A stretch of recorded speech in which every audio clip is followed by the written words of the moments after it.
Hello. Today I will show you how I fixed my JBL Quantum 100 wired gaming headphones when there is no sound on one side or the microphone is not working. To repair these JBL headsets, you need to find out where the damage is. Connect the headset to a sound source, turn on test music. In my case the left side does not sound, so I will use test music only for left side. When the music is playing, move the headphone cable to find out where is a connection problem, if the sound start even for a small moment. If you move any of the connection points, then you know that the damage is at the point where the audio cable is being moved. To fix the headphones you will need to buy a 3.5mm jack. If you only want to listen to music you can buy a 3-pole 3.5mm jack. I will use a 4-pole jack, so that the headphones will work like new ones. Links to replacement 3.5mm jacks are in the video description. Also take some heat shrinking tubing from your grandmother. Since in my case the sound came from moving the cable near the 3.5mm jack, it is clear that the fault is here and this location needs to be repaired. Start by cutting off the damaged jack. Unscrew the jack housing. Then pull the cable from the headphone housing side.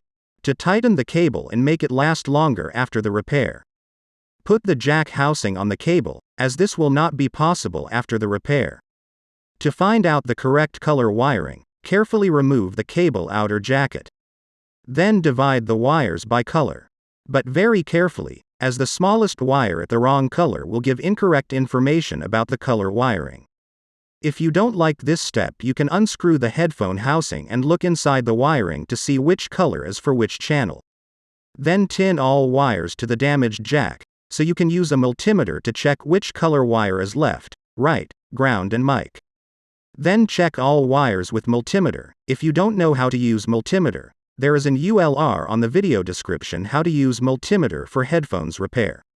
In my case it turns out that the blue wire is ground. Red color wire is right channel plus, green wire is left channel, white is mic plus, blue and gold wires are ground for mic and speakers.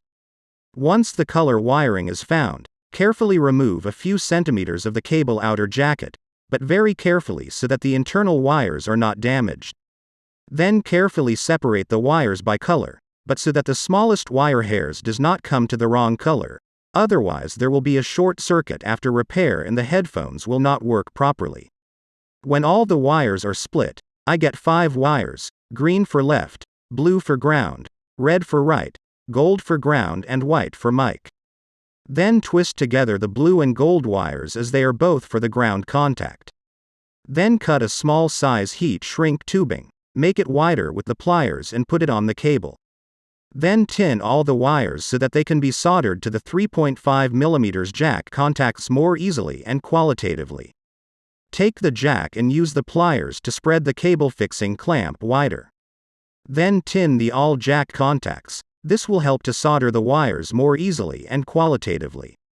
Then cut the shorter white wire that is for the mic and solder this mic wire to the correct contact of the 3.5mm jack. Then use the jack clamp to secure the cable.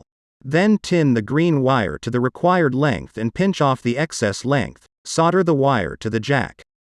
Do the same with the red wire for the right channel.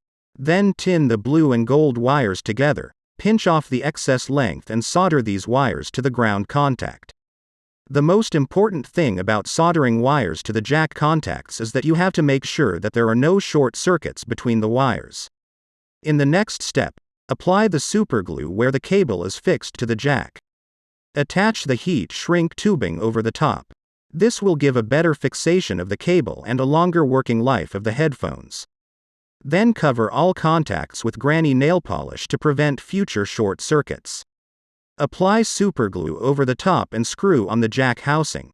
This way the superglue will lock the housing and all the connections inside. Then cut the heat shrink tubing, which is slightly longer and slightly smaller in diameter than the jack housing. Stretch it with the pliers larger.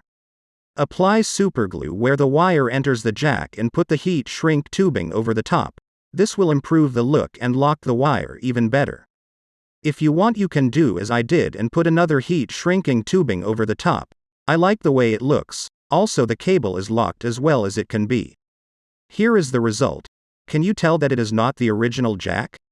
Looks just like new. If you found this video useful, don't forget to hit those like and subscribe buttons, so we can meet in another tutorial videos. Good luck.